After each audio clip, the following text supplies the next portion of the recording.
Un cordial saludo a todos. Les habla el grupo número 5 de la maestría en gestión de proyectos número 13 de SPAE, conformado por las siguientes personas: Clever Bustamante, Paul Chávez, Tatiana Novoa y quien les habla, Daniel Cepeda. A continuación vamos a presentar un análisis cuantitativo de riesgos a un proyecto de energía. Como equipo hemos decidido trabajar en un proyecto de energía eléctrica que fue diseñado para la unidad de negocios de Sener Sucumbíos, denominado Montaje y puesta en operación de las subestaciones eléctricas Payamino, Givino, Xuxufindi, Sacha, Tarapoa y Lumbaque. En busca de brindar un mejor servicio a sus usuarios, la unidad de negocios en el Sucumbíos tiene el presente proyecto en desarrollo. El alcance a gran escala es repotenciar las subestaciones eléctricas existentes, que con el crecimiento de la ciudad ya no abastece la demanda de los usuarios. El término repotenciar consiste en expandir la capacidad actualmente instalada mediante montaje de nuevos equipos, construcción de pórticos nuevos, reemplazo de equipos deteriorados e instalación de nuevos tableros de control. Para la ejecución de este proyecto se ha asignado el presupuesto de $991.133,9 y el plazo que se tiene previsto es de 567 días para su ejecución. Una vez que tenemos claro el alcance de nuestro proyecto, procedemos a elaborar la estructura de desglose de trabajo, o también conocida como EDT. Para la elaboración del EDT, procedemos a dividir nuestro proyecto en actividades que nos permitan tener un mejor control del mismo. De esta manera, el proyecto está dividido en 4 actividades principales, que son adecuación de terreno y obra civil, pórticos metálicos, equipamiento eléctrico y cierre.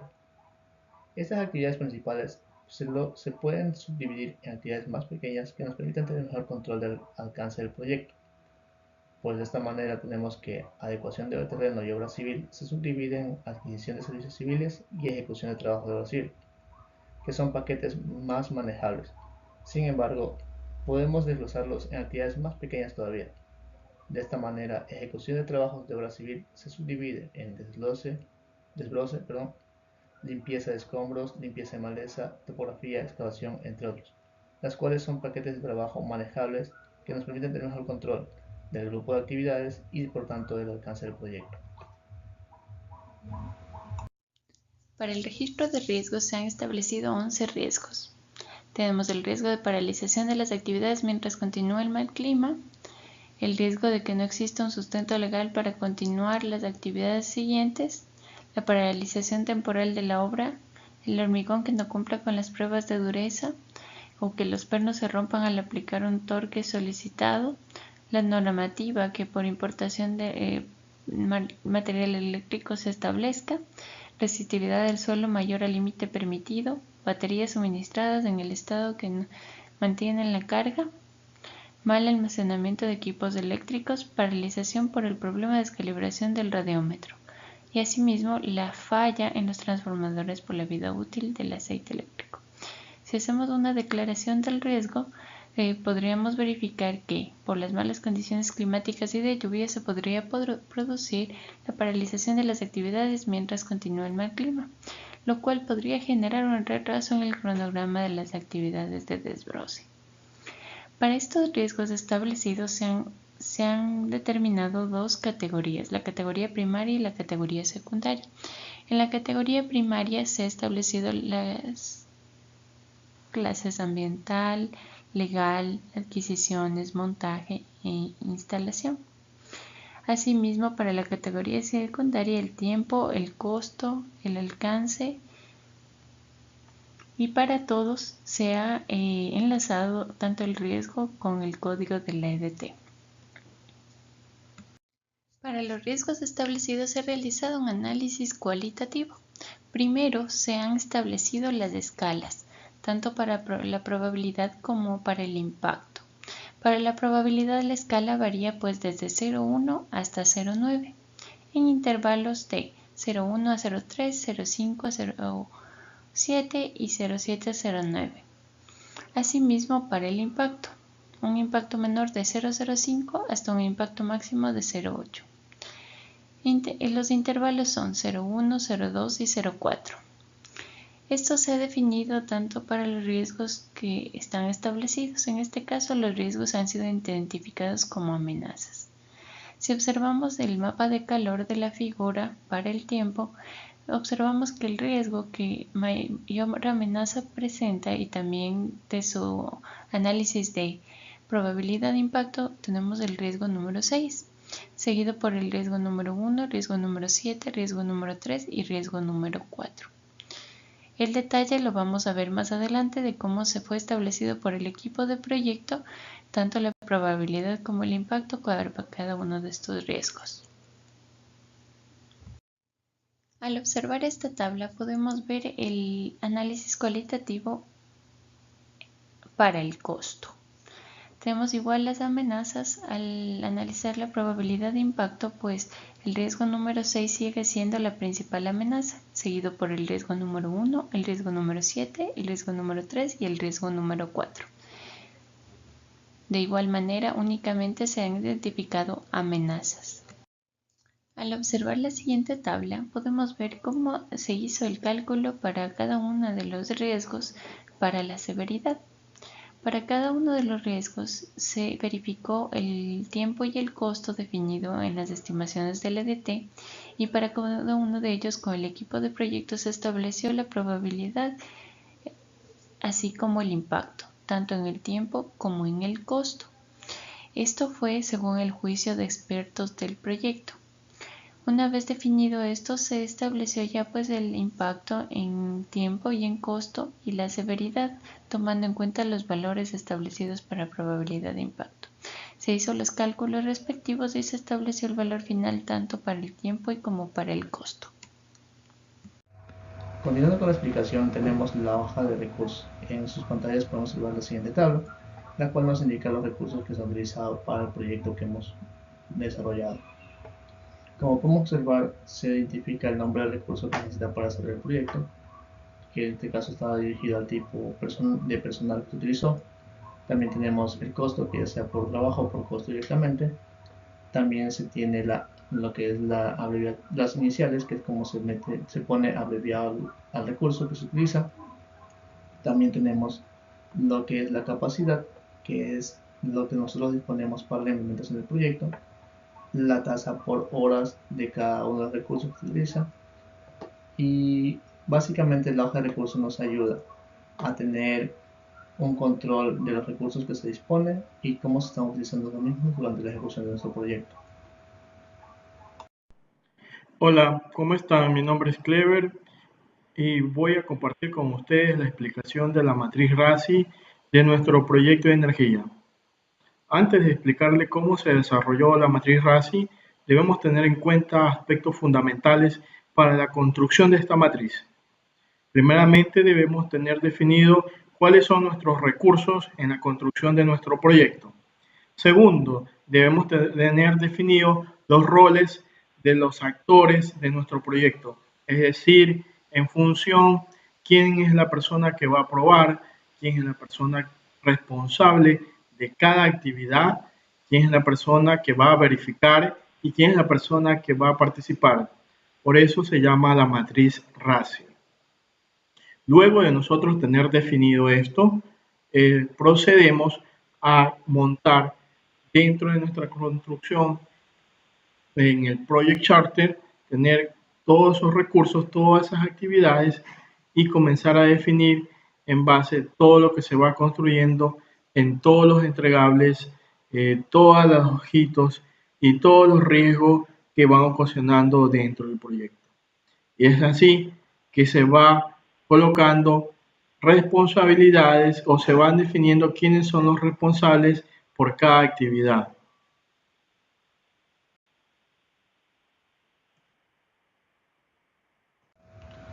Una vez que se ha elaborado el programa de actividades del proyecto, se identifica la ruta crítica del mismo. Es decir, nos fijamos en aquellas actividades que harían que no se cumpla con las líneas bases tanto de tiempo como de costos que se han establecido. Estas actividades que de no ejecutarse según lo establecido no permitirán que se concluya exitosamente el proyecto. Por este motivo se debe poner un especial enfoque a las mismas y cuidar que se desarrollen según lo establecido. Las rutas críticas que hemos encontrado para nuestro proyecto son las siguientes: adquisición de obras civiles, la actividad de desbroce, la ejecución de obras civiles, adquisición de vigas y perfiles, armado de pórticos de subestaciones, adquisición de montaje eléctrico, malla a tierra de subestaciones y montaje de subestaciones. Es a estas actividades a las que pondremos un especial interés durante el desarrollo del mismo, evaluando simplemente haciendo todo el desarrollo de las actividades de riesgo dirigido a estas actividades de la ruta crítica. Para realizar el análisis de sensibilidad se partió de las actividades detalladas en el Gantt. Utilizando la herramienta @risk se asignaron riesgos a todas las actividades que pertenecen a la ruta crítica del proyecto. Se categorizaron 4 tipos de riesgos según el tipo de la actividad que se vaya a realizar. Todas las actividades relacionadas a lo que es transporte de herramientas y logística, las actividades relacionadas a visitas de campo e inspección y las actividades varias y actividades administrativas, además de las actividades claves para el proyecto. Una vez que se realizaron las simulaciones, se obtuvieron las gráficas de araña y de tornado que se verán a continuación. La primera gráfica mostrada es la gráfica de tornado de la duración. La planificación inicial, la duración, era de 566 días. Sin embargo, vemos muchas actividades que me afectarían, cuyos riesgos me afectarían la duración mínima y máxima que yo podría tener para mi proyecto. Entre estas podríamos mencionar el tema del fraguado del hormigón, las pruebas del banco de capacitores, montaje de disyuntores, visitas de campo, donde se ve que el límite inferior para estas actividades son de 590 aproximadamente y llegarían hasta un 603, 602 días. El gráfico de araña muestra de la misma forma cómo va aumentando a medida que se va aumentando la cantidad de valores de entrada, o sea, los percentiles, el porcentaje de percentil de entrada, va aumentando la sensibilidad o la influencia que tiene esta variable con respecto al proyecto. Tal y como se mencionó en el gráfico anterior, las actividades que más impactan son el fraguado, las pruebas, el montaje del disyuntor, visitas al sitio y las excavaciones del terreno. Con respecto a los costos, las actividades que más afectan al costo total del proyecto son el montaje de transformador, el montaje de seccionadores, la entrega de diseños. De manera muy general, todos los que son montajes de equipos especializados van a afectar el costo general del proyecto. El costo planificado en el Gantt era de $991,000 y según lo que vemos, según los riesgos que se manifestaron en cada una de las actividades, los costos estarían rondando de 1 millón a 1.024.000 aproximadamente. El gráfico de araña muestra exactamente la misma tendencia que se muestra en el gráfico de tornado, donde se muestra que todas las actividades de montaje básicamente son las que a mayor cantidad de datos de entrada más me van a estar afectando mi costo general del proyecto. En la siguiente imagen se observa el Gantt probabilístico del proyecto. Como se puede observar, la mayoría de tareas están dentro de la ruta crítica, sin embargo existen tareas que, por el porcentaje establecido, no forman parte de la ruta crítica. Esto ocurre en todas las tareas, por lo tanto, no existen tareas que se puedan incluir dentro de esta ruta. Las dos variables que básicamente se están considerando para la ejecución de los riesgos de este proyecto son la duración y el costo. Utilizando la herramienta @risk y con un 90% de confiabilidad, se realizó la simulación a 100 iteraciones y se obtuvo la siguiente gráfica, donde se muestra que con un 90% de confianza, la mayoría de los datos va a estar entre 588 días y 608 días, con una media de 597.2, sería 598 días. Con respecto al costo, con un 90% de confiabilidad, el resultado muestra que el costo mínimo sería de 1.006.000 a 1.028.000, siendo la media de 1.017.000. Recordemos que en la planificación se determinó un presupuesto de 991.000 y una duración de 566. Considerando los valores de las medias obtenidas tanto para la duración como para el costo, se realizó la gráfica de dispersión que se muestra, donde los límites fueron colocadas las medias de cada una de las dos gráficas anteriores, es decir, los 1.017.000 y los 598 días, lo cual nos da como resultado que tenemos un 29% de probabilidad de no exceder los 598 días y tampoco exceder el 1.017.000, pero tenemos un 28% de probabilidad de exceder estos valores. Ahora, si nosotros consideramos los valores de costo y duración considerados en el Gantt, tendríamos un 0% de probabilidad de estar por debajo de estos límites y obviamente un porcentaje muy alto de estar por encima de estos valores.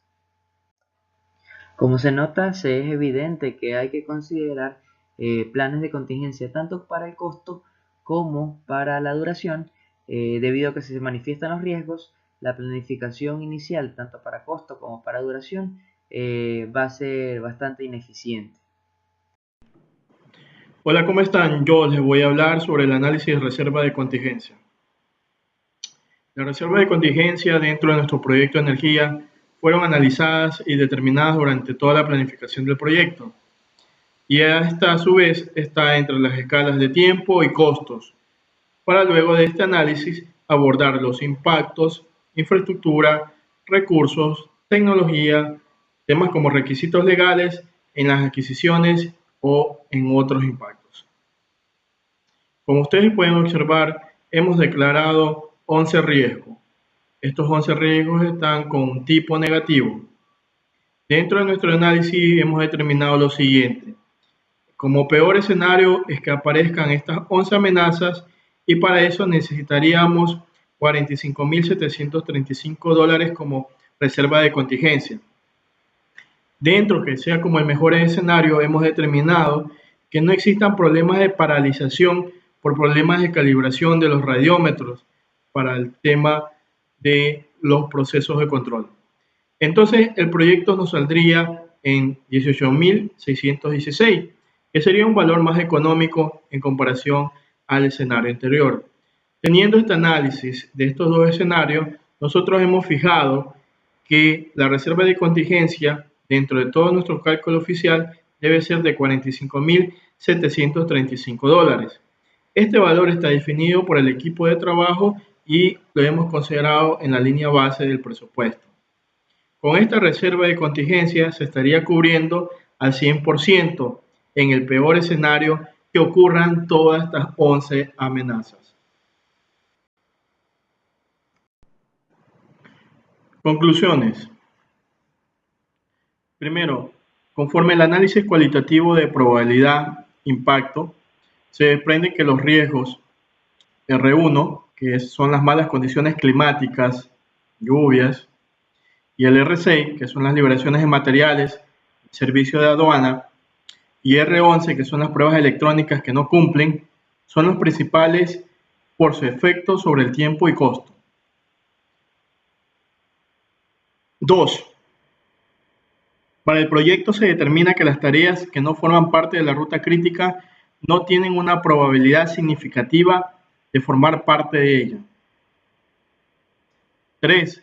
Considerando para el proyecto una duración de 590 días y un costo de $1.006.000, tenemos un 85% de probabilidad de exceder tanto en costo como en duración y un 0% de probabilidad de estar dentro de estos márgenes. 4. El proyecto, en el peor escenario, requeriría una reserva de contingencia de $91.077.48 y en el mejor escenario $18.616.42, que sería un valor más económico en comparación al escenario anterior. 5. Se recomienda establecer una reserva de contingencia del proyecto requerida que es de $45.735.22. conforme a lo definido por el equipo de trabajo y a la línea base de su presupuesto. Muchas gracias.